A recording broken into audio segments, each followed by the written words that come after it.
we begin with those scenes of devastation coming in now after the wildfires. Now staggering amounts of rain triggering deadly mudslides tonight in California. Mud and debris rushing down hills onto major highways, shutting down the 101 in Montecito. Multi-car accidents on rain-slicked roads. This truck losing control off an interchange to the I-5 freeway.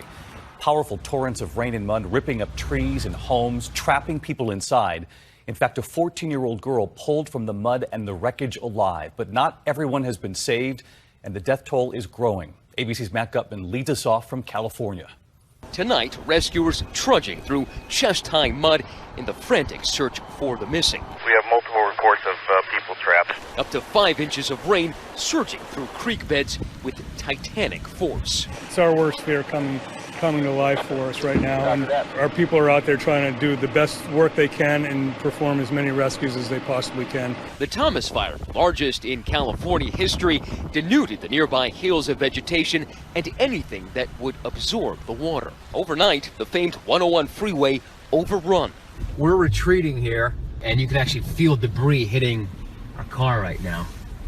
Closed for 30 miles in both directions. And you can see how fast that water is moving here. I mean, that is a torrent of water. At least 8 killed and over 24 injured. Rescuers piling in overnight, gingerly pulling out this 14-year-old girl so mud-spattered, it's hard to make her out. Dogs were sent padding through the deep slop, skirting around eucalyptus trees that had snagged siding, cars, and whole chunks of homes. Firefighters are telling us that that foundation right there, it had a house on it. That house is now over there, smashed up against those trees. That crew on the rooftop searching for signs of life. Do you think someone is in there? We have a strong feeling someone's in that house. Some neighborhoods impassable. Helicopters and high water vehicles taking families like Ben Hyatt's to safety. I immediately ran, woke up Jack and pushed him to the top bunk bed. I was worried that it was just going to keep coming and coming. Woke up my wife, and we just did not know what to do because we were just surrounded by mud. The debris field was a miles-long ribbon of mud, boulders, and the remains of people's homes. Above Burbank, look at all the water that came down through this dam, destroyed, it looks like, several vehicles and that RV there. That slide also causing a gas leak and bringing mandatory evacuations. Tens of thousands of people have been stranded across the Alps after once-in-a-generation weather dumped almost 2 meters of snow on some ski resorts in less than 48 hours. Schools and nurseries have been closed and roads cut off after the Savoie department was placed on red alert, the highest warning for avalanches. Tignes and Val d'Isère have been in lockdown, with tourists and residents confined to the area. We really recommend people stay at home. The avalanche risk is high. These are conditions that we've not seen since 1978. In resorts across the Alps, blasting using powerful explosives has done little to lower the avalanche threat as snow keeps falling. Many parts of northern Italy are also affected. The Aosta resorts of Cervinia and Gresni were also closed due to avalanche risk, and the town of Caen was cut off after an avalanche swept across the access road. In Sestriere, an avalanche engulfed 2 floors of a hotel overnight, smashing windows and filling corridors with snowy rubble. 69 people were evacuated, but no one was injured. In Switzerland, the first men's World Cup downhill training run in Wengen was also cancelled.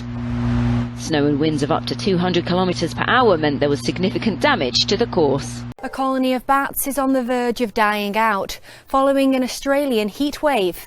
Wildlife experts from a suburb of Sydney called Campbelltown posted pictures of the bats, known as flying foxes, on Facebook Monday, January 8th.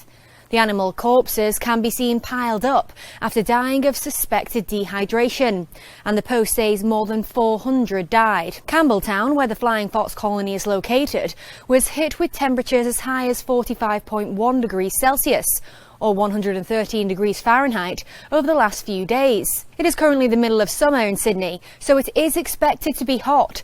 However, Australia is seeing its hottest temperatures in nearly 80 years, and wildlife are feeling the effects. Volunteers, however, have reportedly saved about 80 bats by hydrating them. According to the Bureau of Meteorology, the heatwave is expected to last through Tuesday. After the West Nile virus appeared on the U.S. East Coast in 1999, it spread across the entire country in just a few years, sickening thousands of people and striking down whole flocks of robins, crows, and other birds. Now, a new study suggests the mosquito-borne virus may have had an unexpected helper: light pollution. Birds infected with West Nile can spread the virus twice as long when they are exposed to nightlight. Because birds play such a key role in West Nile's epidemiology, bird health is an important topic. Extra light at night is known to increase birds' levels of corticosteroids and other stress hormones, which in turn can affect the animal's health. In the birds exposed to light, viral concentrations remain high for twice as long as those who have had normal periods of darkness. That then doubles the number of infected mosquitoes, which has the potential to double the number of human contractions of the disease. The flu season is straining resources at hospitals nationwide. The Centers for Disease Control and Prevention reports the flu is widespread in 46 different states. Some hospitals are setting up emergency tents to handle the high volume of patients. Others are dealing with a shortage of IV bags after Hurricane Maria cut power to manufacturing plants in Puerto Rico. Michelle Miller is at Massachusetts General Hospital in Boston, where staff is trying to cope with the shortage in what some think is a very unusual way. Michelle, good morning. Good morning. Well, if you have ever been inside of a hospital, an IV bag is a familiar sight to you. It holds the life-saving fluids and medicines delivered through IV. Well, supplies of this very necessary hospital staple are dwindling, and doctors and nurses are getting creative, racing to find other ways to care for their patients. All right, Nick. Gonna give you that Gatorade now. In the intensive care unit at Massachusetts General Hospital, nurse Hannah Owens-Pike uses Gatorade to combat dehydration. Takes a while, doesn't it? It now takes her 4 times as long to administer treatment that would normally be delivered intravenously. Hospital staffers are forced to conserve supplies. As the nurse, we look at our patients and see if there's any possible way to give a fluid, electrolyte, a medication in any way other than in an IV fluid. The shortage is widespread, 3,000 miles away near San Diego. Ben Boyer's wife, Xenia Trejo, is undergoing chemotherapy for a brain tumor. These nurses work so hard. It worries me that they don't have everything they could possibly need at their disposal. When Hurricane Maria slammed into Puerto Rico last September, it forced the temporary shutdown of Baxter's manufacturing plants. Baxter makes more than 43% of the United States' IV solutions market. The company told CBS News they produce tens of millions of sterile IV solutions every year. Owens-Pike traveled to Puerto Rico to help with Maria's relief effort, but is dumbfounded by the storm's impact back home. Not until this happened do we realize how many things were actually being produced there and how it is significantly affecting the whole country's medical system. Puerto Rico is a hub for medical pharmaceuticals. The island produces $40 billion for the U.S. a year. This is a nationwide problem, which is part of what makes it so hard, is that we can't borrow from any other hospital. Dr. Paul Bittinger is chief of emergency preparedness at Mass General. He worries about the low supply of IV bags during the peak flu season. If we had a very severe flu season start to develop in the next weeks and months, that could push us over the edge. Shops and homes have been looted for a second day in the once prosperous town of Ciudad Guayana in northeast Venezuela. With inflation at the rate of 2,600%, many are struggling to buy food and medicines. That's if they're on sale in the first place. Anger and frustration have sparked unrest. This shop owner says, I was on my way here, but when I arrived this morning, all we could see was this. Everything's been destroyed. Another tearful owner says, with everything it takes to have anything, and for it to be gone in 5 minutes, I just kept thinking the worst. For us to end up like this with nothing. At least 5 food stores were looted overnight, and police sources say 20 people have been arrested. But it's not just the shops which are vulnerable. This homeowner says, they've looted my home and stolen all our belongings. They've left us practically naked. They've taken the air conditioners, the refrigerators, everything. Even the laundry basket was taken away. Critics blame President Nicolas Maduro and the ruling Socialist Party for Venezuela's economic mess, accusing them of persisting with failed policies and turning a blind eye to corruption. The government claims it's the victim of an economic war by political opponents and right-wing foreign powers. Tunisia has been engulfed in violent protests, with thousands rallying against rising prices, unemployment and tax hikes. Police used tear gas to disperse protesters who had been burning tyres and hurling stones. The unrest erupted around the same time as the demonstrations in Iran, but has largely gone unnoticed. In the distance, the clouds of tear gas hung in the air even after the protests ended. The demonstrations were rapidly dispersed when the police arrived. Clashes between security forces and protesters left one person dead in Tabourba. The spokesperson of the Tunisian Interior Ministry confirmed his death on Tuesday. The protests were initiated days ago by the activist group Fesh Nestanu, which was created in reaction to government plans to cut the budget deficit by raising taxes and the price of basic goods, including gas. Multiple demonstrations took place on Sunday, including one which turned violent in Tunis. The uprisings then spread to several cities, including Kasserine, in the west of the country. In Etadamen, a poor suburb of Tunis, protests escalated quickly as rioters set fire to stores, vehicles, and trash bins. Many accused of looting were arrested. In 2010, demonstrations against the rising cost of living in Sidi Bouzid set off the Arab Spring, a city where similar protests continue now, more than 7 years later.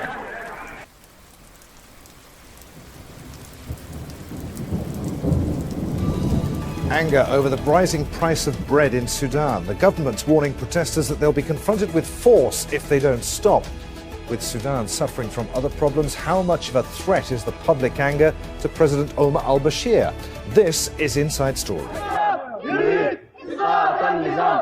There's anger in the Sudanese capital, Khartoum. People in small numbers have been protesting against a sudden increase in prices of basic commodities. It's not limited to southern cities and Khartoum only. Almost half of the cities of Sudan are protesting now, but the protest itself is not that big because it's being treated in a very hard and violent way. Bread is the most important staple for most Sudanese, and the prices have gone up after the government began a series of reforms to improve the economy. The government stopped importing wheat since last month, hoping that it would create competition between private companies and bring down prices. But bakeries say they've raised prices due to a shortage of flour. The government says flour is subsidized by 10%, and they are saying they will remove it next month. It was 160, and next month it will reach 550 pounds, and that's an increase of 300 to 400%.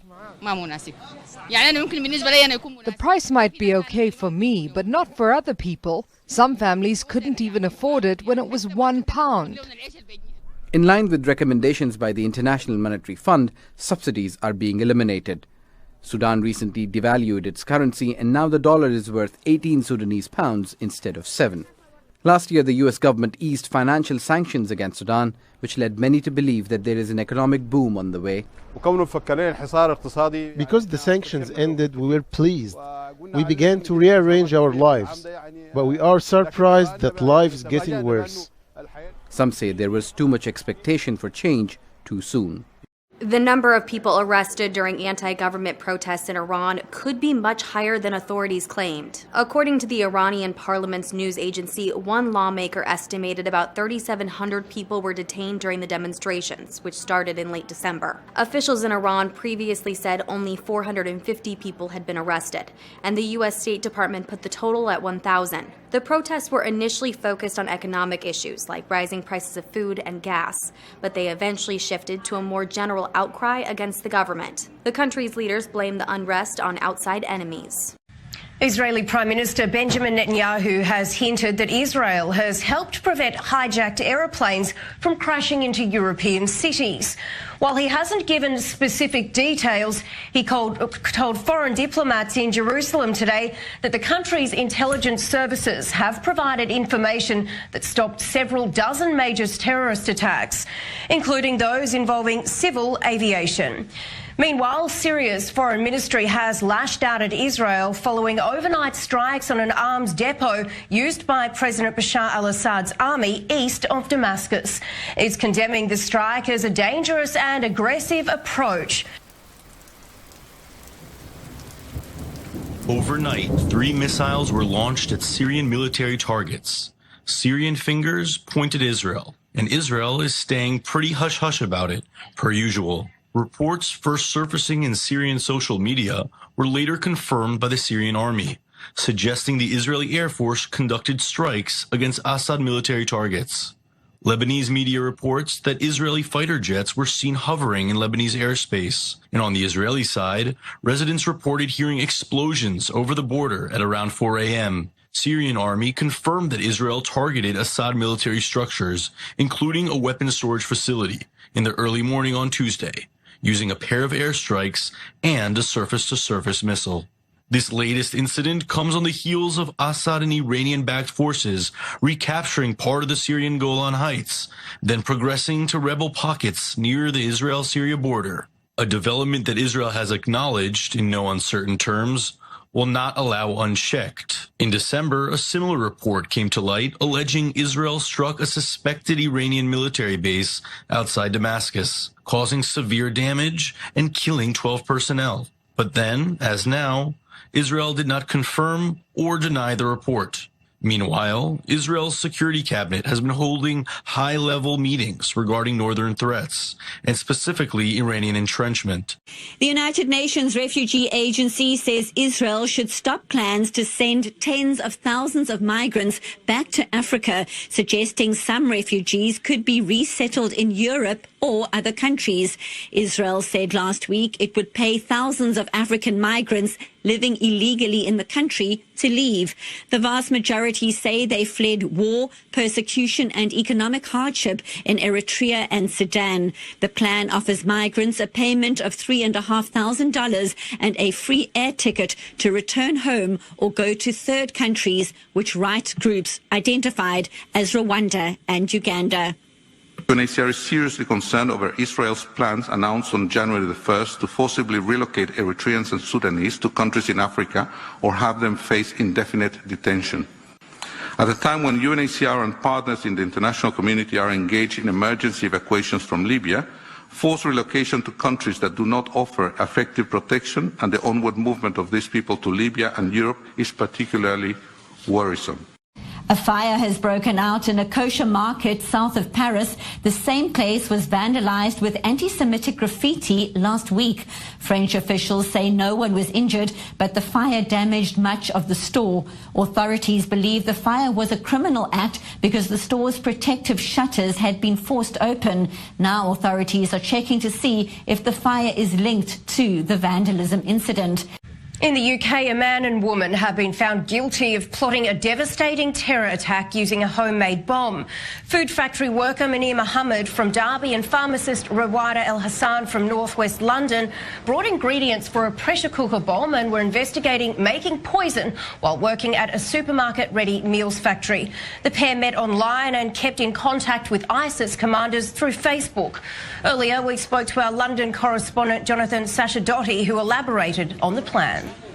Rawaida El Hassan, the 33-year-old from northwest London, the woman in this couple, was actually a master's degree holder who had trained as a pharmacist. It's believed then that she had the know-how for how to make the chemical formulas that would result in this very lethal bomb, the potential of which to kill many people, the police had said. They've now been found guilty in that court case, and the couple will be sentenced in February, but they've been told that they could be facing jail. We know that they exchanged messages online also about producing the deadly poison ricin, which could have been used in the food factory where one of the couple worked. It's believed that that food could then have found its way into supermarkets and then have been eaten by many people in the nation, and that again could have had lethal effects. So it's believed that potentially a very high death situation has been avoided by the arrest and then the finding guilty of these two people.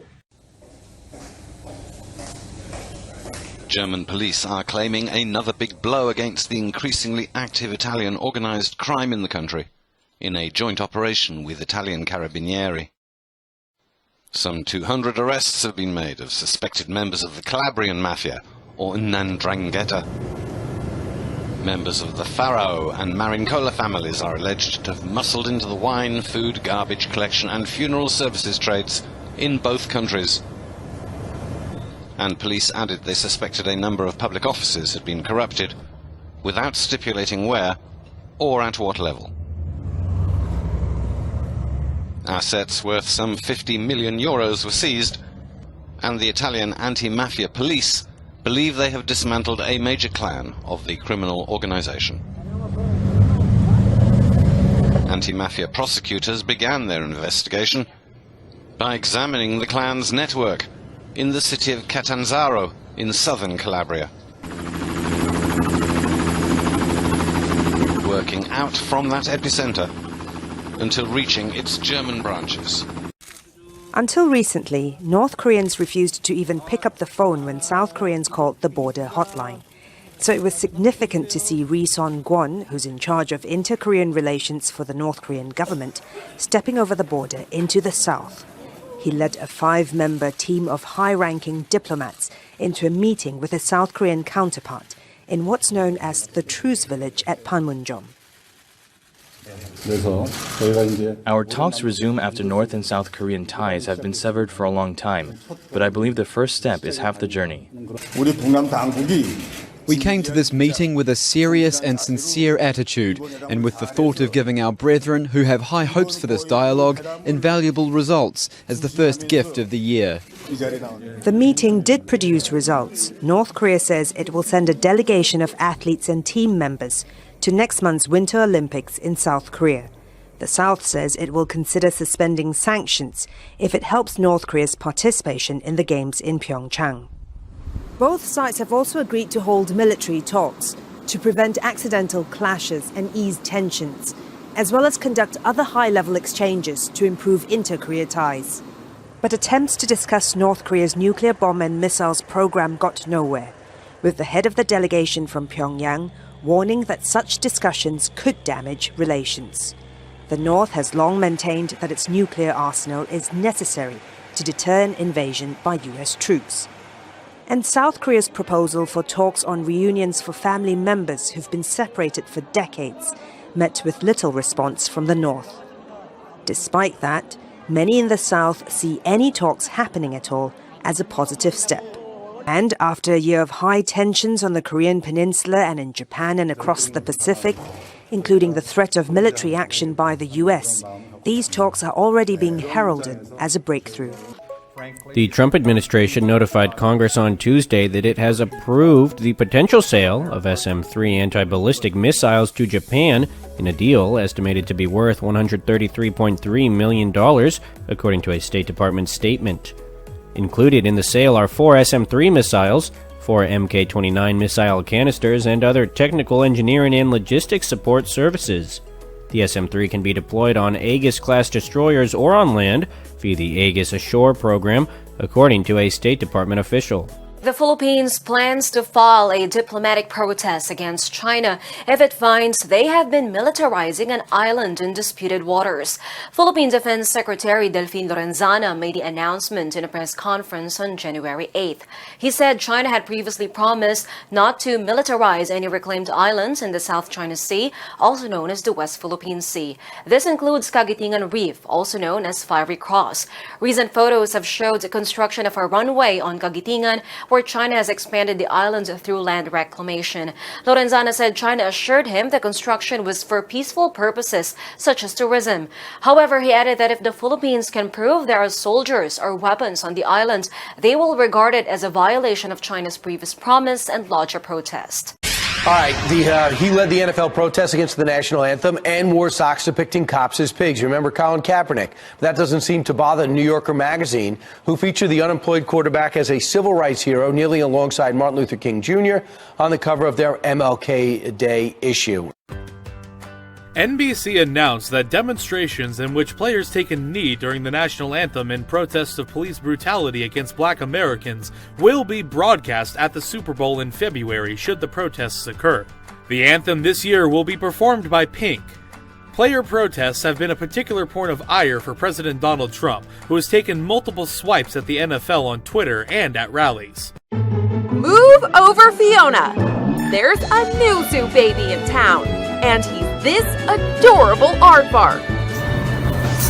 Wenzel was born during the tail end of 2017 and hasn't slowed down since. Well, except for maybe a few times to rest. The cutie lives at the Cincinnati Zoo, which is also home to last year's animal sensation, Fiona the hippo. He's been bonding with his mom, Allie, since his original birthday, under the careful watch of the zoo's animal care team. Aardvarks tend to be clumsy, and the zoo just wants to make sure Allie doesn't accidentally roll over or step on the infant. So for now, all eyes are on Winslow. And with a face like that, we don't see anyone complaining.